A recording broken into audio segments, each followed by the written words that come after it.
It's 2026 already, so Happy New Year, everyone. And let's kick off 2026 in Zone of Tech fashion, with the latest Samsung Galaxy S26 leaks and rumors. First, we have the new rumored privacy display, and this is exactly what it sounds like, a built-in privacy screen protector. This feature would prevent people from viewing your screen from the side, offering privacy similar to a screen protector, but integrated into the display itself, with no impact on quality apparently, and of course no need for extra hardware. Although this seems to be exclusive to the Ultra this year, so I'm hopeful that maybe next year we could see this come to the entire lineup. But okay, how do we know that this is actually happening? Well, Samsung has already showcased a prototype a few months ago with this exact same feature, and they called it Flex Magic Pixel. And it really does work like magic. And on top of that, the feature has been spotted in One UI 8.5 beta, where it clearly showcases the way it's supposed to work. And the best part, according to these screenshots, you'll be able to toggle it on and off. So if you're on a flight and you don't want the person sitting next to you peeking over your shoulder, simply turn it on. And then when you're back home and you want to enjoy watching videos while your phone is sitting to the side, you can turn it back on. And what's even cooler is that according to these leaks, with One UI 8.5, you'll be able to fully automate and schedule this based on your location. So you could have it set to on, let's say when you're commuting, and then turn it off when you get home or when you get to work. This is a really cool feature, as you simply wouldn't need that privacy screen protector anymore like I've got on my iPhone 17 Pro Max. I do love having this, especially when I travel. But then again, you won't even need one, and the clarity of the screen will be better because it will be built in.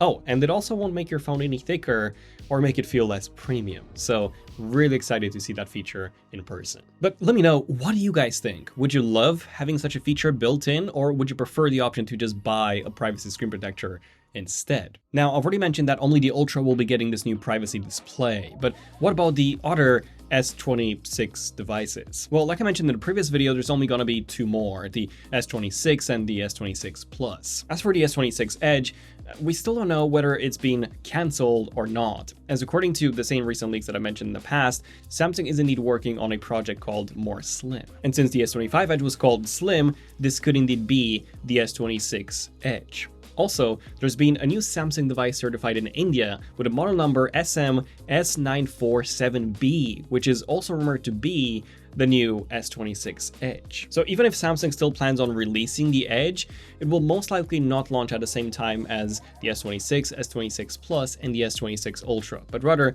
sometime later in the year, around May time according to the leaks. Okay, so I've covered the shiny new feature of this year's Ultra, the new privacy display. So what about the other aspects of the display? Again, this is where the Ultra is getting most of the upgrades. Well, it will likely keep the same display size at 6.9 inches, just like we've mentioned in the past. It seems like the Ultra could use a brand new generation of OLED panels called the M14. But according to a more recent post by Ice Universe on X, this would enable much higher peak brightness, up to 6,000 nits and up to 2,600 nits of full screen peak brightness. This new Samsung display is called the Everest display, and it has already debuted on the Vivo IQ0015, which is an Asian market exclusive device. Also, this display is 144 Hz instead of 120, and it also comes with a sampling rate of 3,200 Hz.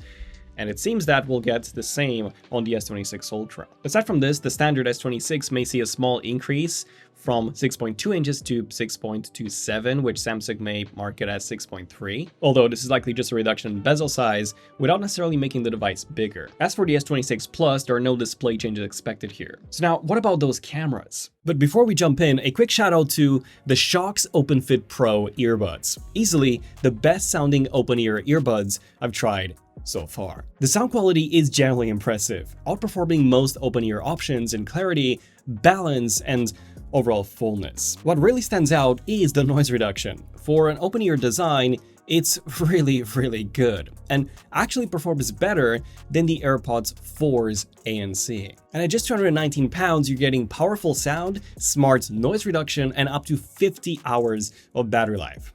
So feel free to try the OpenFit Pro for yourselves at select John Lewis stores across the UK, or just order online by using the links below. Now, back to the cameras. This year, we may only be seeing some incremental upgrades. The S26 and S26 Plus are said to be getting a new 50 megapixel ISO sensor for the main camera. So technically a new sensor, but the same megapixel count and also the same sensor size of 1/1.57 inches. The ultrawide is said to remain unchanged at 12 megapixels, which I'm a bit disappointed about, as even the base iPhone 17 now has a 48 megapixel ultrawide camera. However, we could be seeing a new 12 megapixel telephoto up from the previous 10. Although in 2026, a 12 megapixel telephoto on a flagship seems quite underwhelming, especially when you compare it to all the other Android competitors. The Ultra won't be getting any massive upgrades either. According to a new report on X, it will use the exact same setup as last year, but only with a slightly better 3x telephoto camera, going up from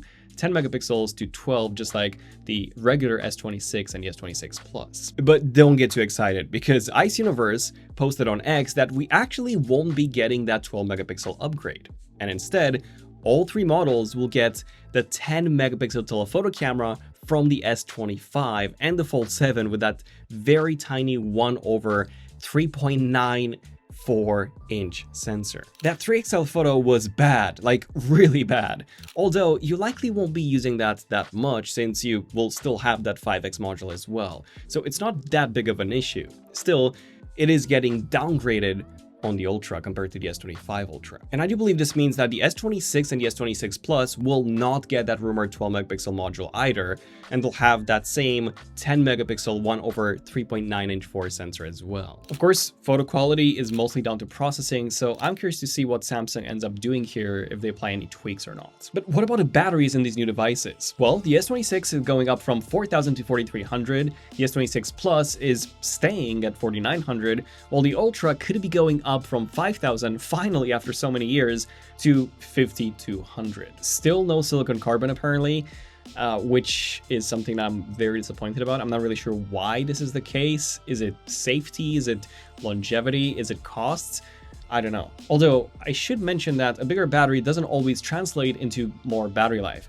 A perfect example would be the Xiaomi 17 Pro Max that has a 50% larger battery when compared to the iPhone 17 Pro Max, although it doesn't actually last as long as the iPhone. So while the battery is not really getting larger, I'm pretty sure the battery life should be a bit improved thanks to the more efficient Snapdragon 8 Elite Gen 5 chip. Speaking of improvements, apparently the fast charging speeds are getting improved on the Ultra, going from 45 watts wire to 60, and then from 15 watts wireless to 25. Additionally, we could also be seeing the new built-in sheet to magnetic charging being added, just like Google did with the Pixels, and a brand new battery pack from Samsung. And even though this battery pack would apparently only support 15 watts of wireless charging, the good news is that it connects magnetically. So this basically proves that Samsung is going to add proper Qi to magnetic charging support. Another small detail, but a box of the S26 Ultra seems to have also been leaked on X. I'm not sure how legit this is, but a box does look similar and familiar to last year's S25 Ultra. Of course, with a redesigned back camera array. And speaking of that, let me know, what do you guys think of this new design, even though it is very similar to what we had last year? And based on this box, we may also see some new color options, which means that you'll be able to pair them really nicely